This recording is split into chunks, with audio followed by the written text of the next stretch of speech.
chỉ bay vét kule vô in chú mà mít làm akan lộc cả nga video hi karon ti tam thei lawa chan chung ngai le ngai a zin hi kan ni thina wangin karon ti tam thei lawa kan kal na kong ang te karon ti lang zel don ani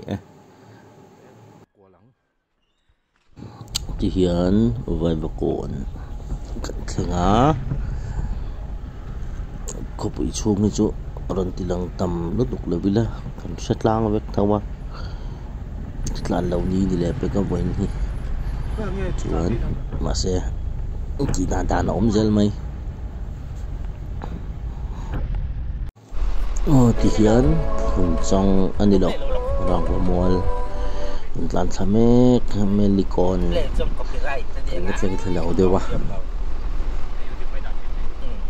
có bị chung các chú cắt gel mày là coi đâu còn làm bằng khá thấy anh ta mua thì lòng là mà mít có chung tập thể không biết còn thì lòng đọc đồ này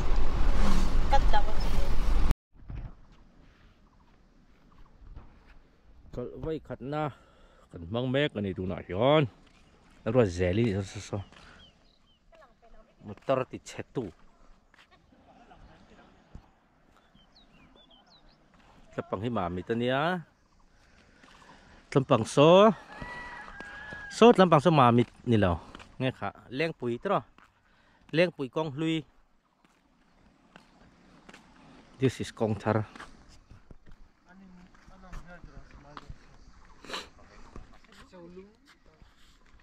hay cũng cởi xe lên tuột cá liền hàng rất nóng ô lẽ thì hiện rồi bị chip ạ thì cần ấy đồn này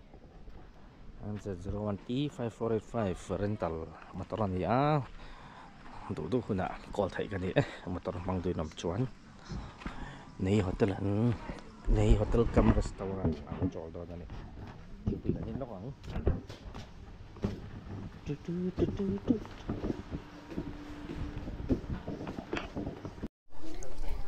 ấy por ping pong to boka kan lo tlang ne chap chanang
giờ nó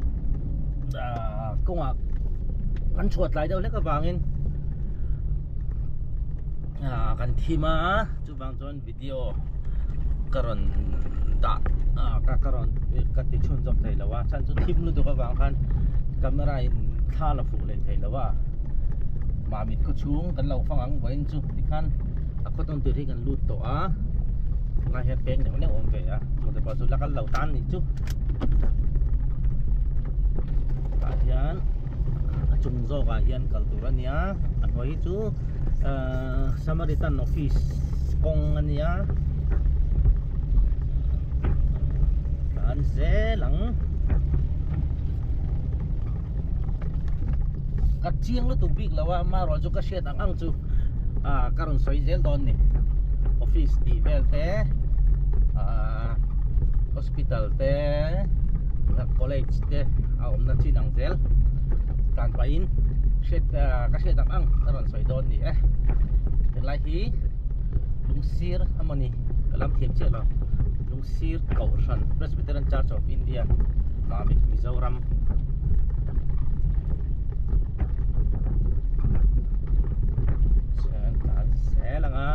DCI office hi Commissioner of Excise and Narcotic Excise lampang office niya vei lampang ami kha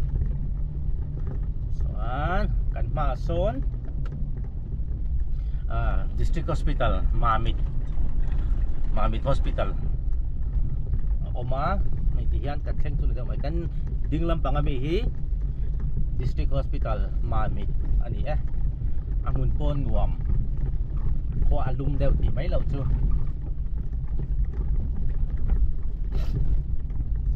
son kan ma son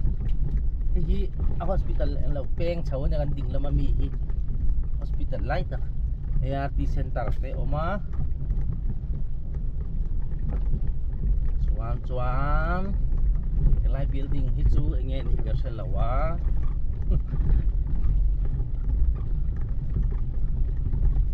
lan zelang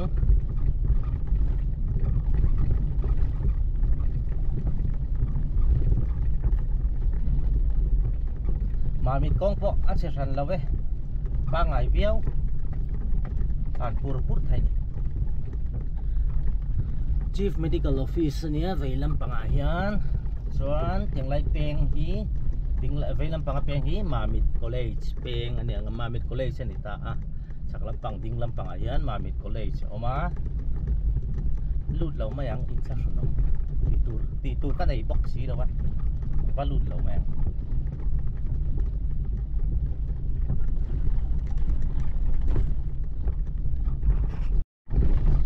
tihian an kon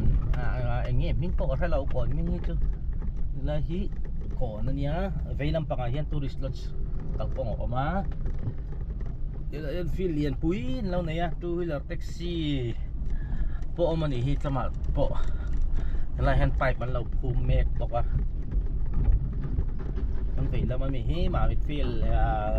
man kumentik nge sang hi le pariat nge paru ti chowela an conference na inakha nita mamit hi feel hi conference pandalan sak nakha nita chang kan chau ze lang chen pa phone lock ang chen pa hi la fire hen na toka la hi police station mamit anya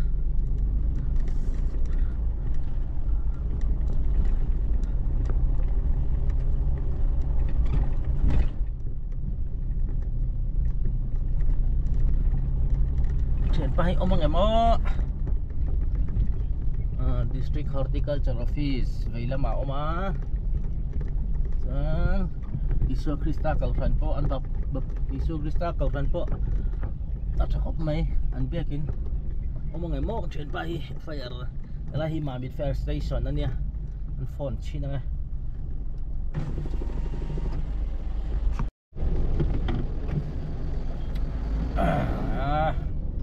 fayaran chen pa ikaya law oma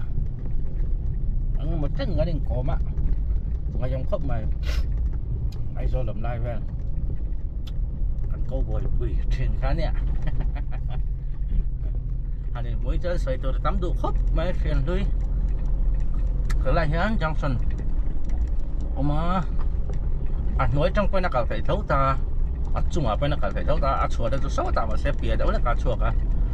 ven chia ka thela ba chuan na lai hi chuan tiếng lai hian kan vei lama hian homestay oma Nancy homestay ne kan vei lampang ami hi lang thei ngamo vei lampang che hi lai homestay ne aria man potong khop mai ngan khata zanga po ting lawin aria thei tana khan thum somnga ngai thum som ria dan ti kale atong khop mai ria man tiếng lai hi mun sam anh in ka ria ka se so lo chon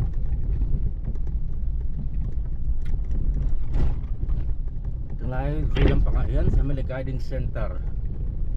buka chung te in ber pa ka le to lo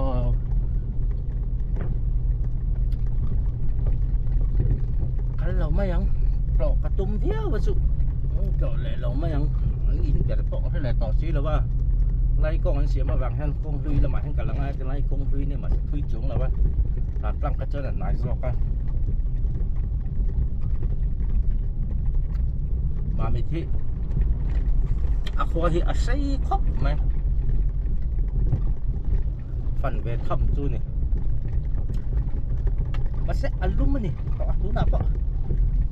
chuna chuan zan lama chuan le borok le zia vewa chuna chuan alum nuam ve pa ngai to anh chị nó con anh xiềng bất tỷ khác con cà hẹ lại mì con hui ở cả nó bị các con hui này hi aron chua thạc nan chỉ anh ta này con hi lai sầu hin xiêm đón ta này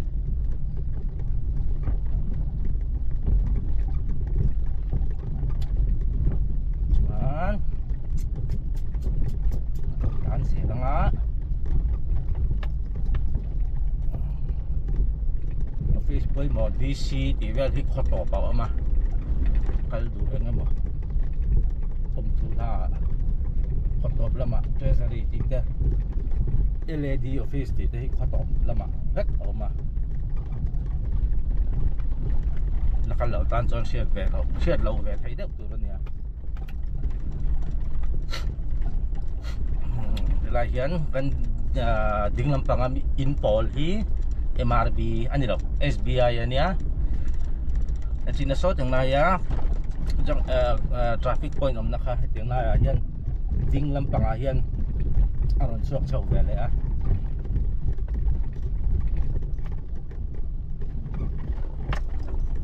bia kin chu moi le mai a vei lampang a hian bia kin nal deuh lo om hai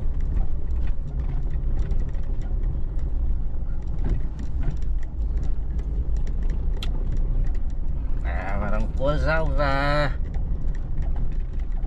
trên ba chữ ăn dễ lắm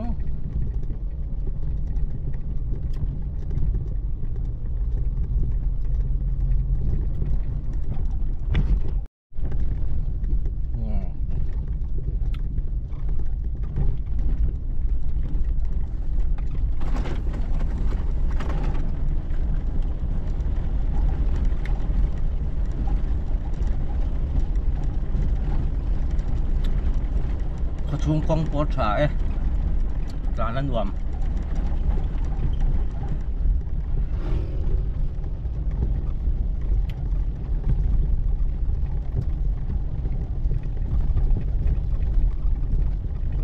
thứ này quan đi thứ này phải làm bằng phí đi office anh nhá vâng anh đi làm gì anh BCM Mamit yakin anya hi IKK bay lampangayan IKK yakin anya chuan kanting lampangayan district court Mamit boka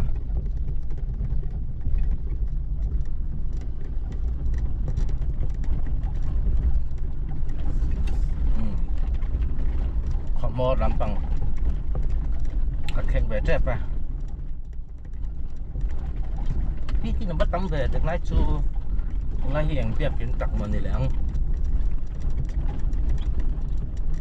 đừng lái chứ anh mấy việc lắm đừng lái hí vàng anh đi cởi ra anh khen là về mà nha đừng lái xí là hiện về là mà hiện khen à cho cần pha hiến agent beti office om block ani ana hang ding zo yang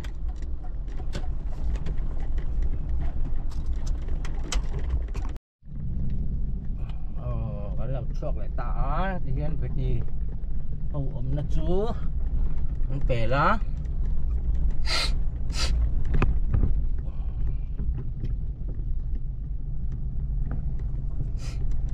nay hi mà ven những cái gì á chiang lầu ở khá ngun nó tục biết là á chiang em lầu này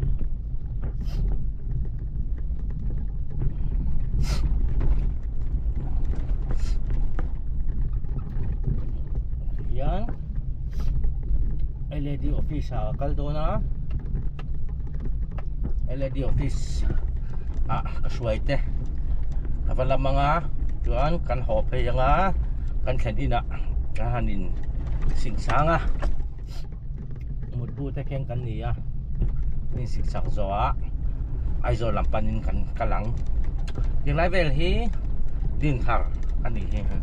Presbyterian Kausan din thar mamit ayon di ko mai ki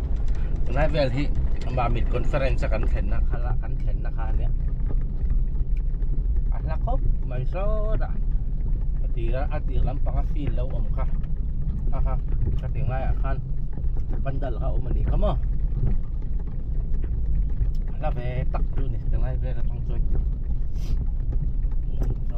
kan ma hian kan ma veilam pang hi Treasury Office District Treasury Office niya mamit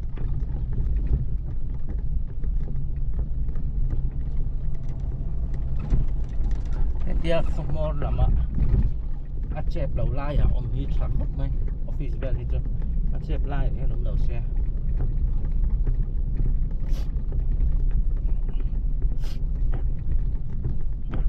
lai ding lam hi supply go down ani papa phải về trep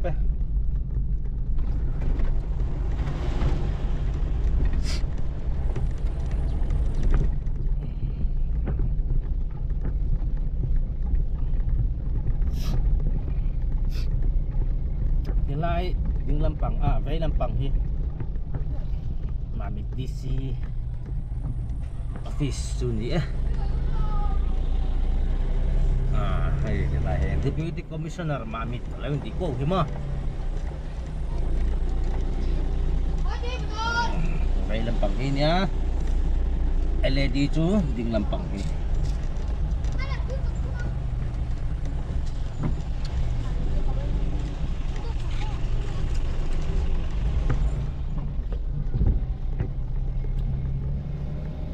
office ani hi ai tran nga lang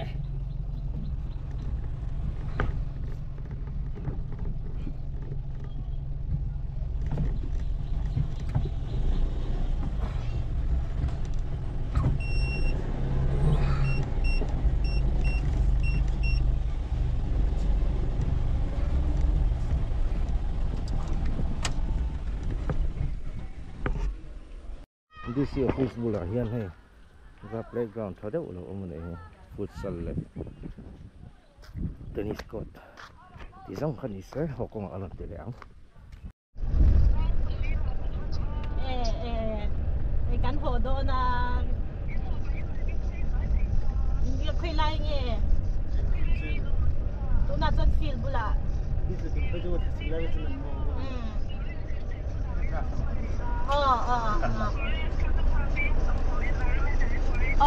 kasi may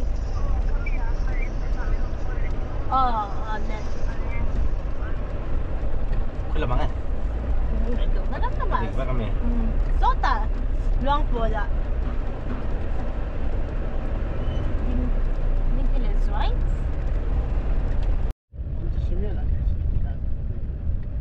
see you again sila ba lum chau don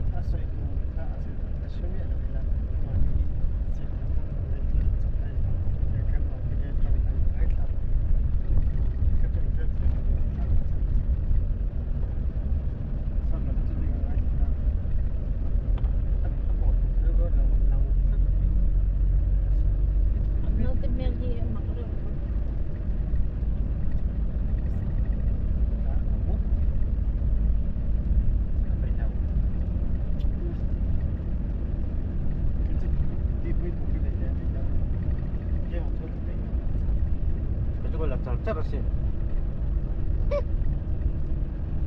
Ini mah. Oh, aizol ka.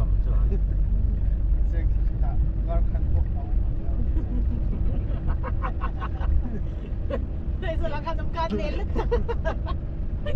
Tu kapit so. Tamkelit.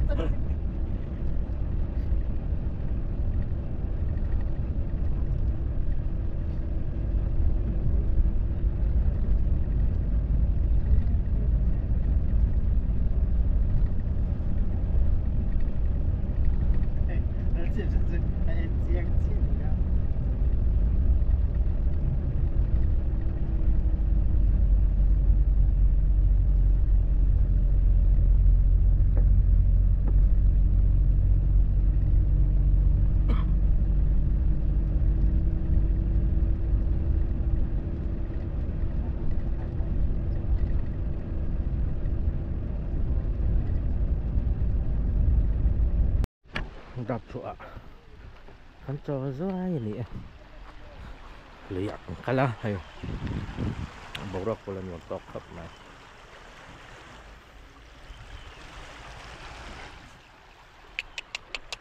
uy tế đập chua uy tế này đập chua uy tế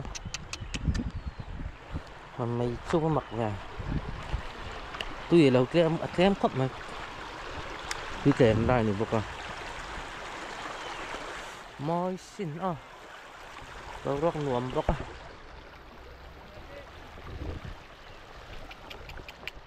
miêu miêu nó nhiều cái tiệm cái kia là cái kia hay thả lỏng ơi thả lỏng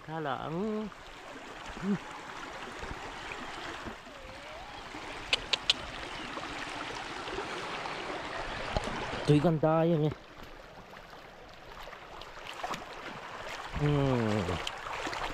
anh nhiều thấp mà hay biết là gì về rét hay tệ hiền được con rồi lên come on boy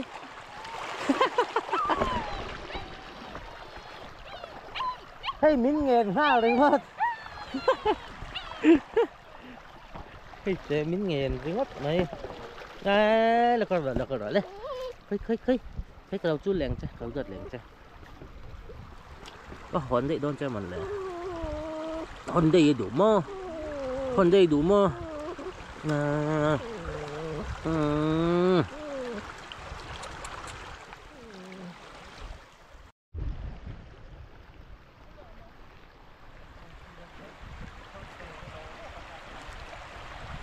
nice hey có ping hai cái phun nha so với cái bát thum so mỏ lo mà nhau cột đâu đi đừng bắt lâu vai buồn lâm mà lâu tan cô vai buồn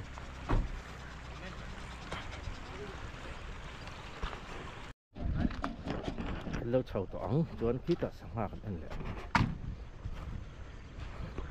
bye बाजार करेगा अभी क्या है इधर तुम्बू không है तुम्बू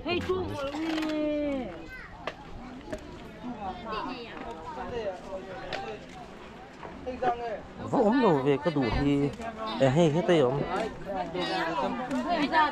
तुम्बू hiện dạng này bà khát đi giảm không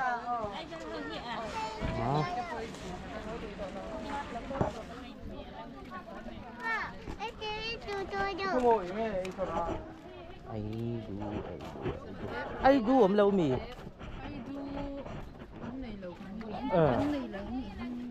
mà anh sáng ngày bạc đi à mà lâu rồi một món này ra nghe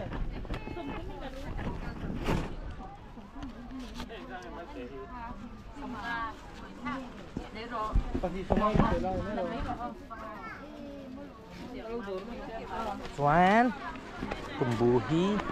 tumbu con lấy liang tapi hey ang zamo tumbu hi zamo ô à tốt cái đầu xích lại to rét này nè cái chiều nó tục cả giả thôi tumbu thì trong khăn này cái chú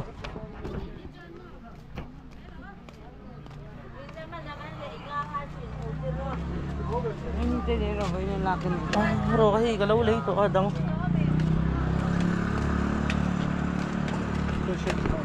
rất khó tham khăn không khăn có đủ cái lấy kim mà tumbu lẽ sum bule bulo abial ka du abial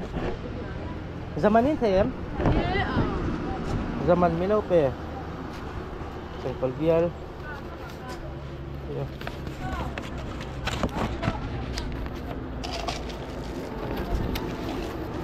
Atharem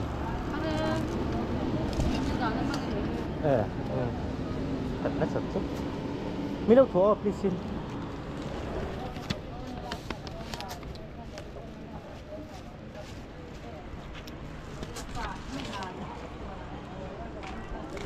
thì khán thì chụp cái in lấy dầu á mình càng hi không người anh nhìn lấy dầu về tỏ ra mọi người mà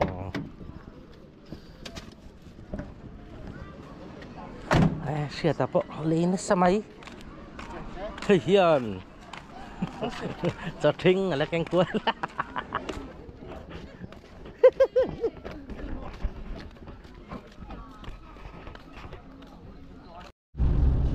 ang lokal daw chua dang law chua lại to ang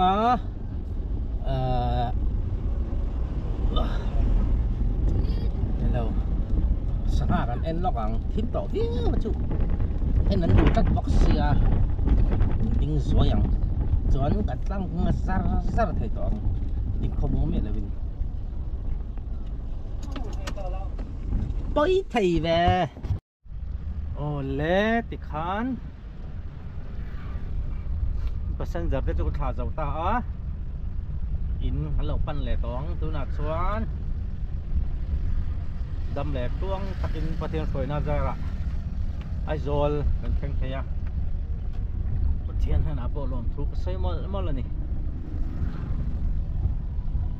an treasury treasury tang hen tui kwal laman kan thang khati jong kha tun tuma kan video lo ti la pe chen bi se ani phot ule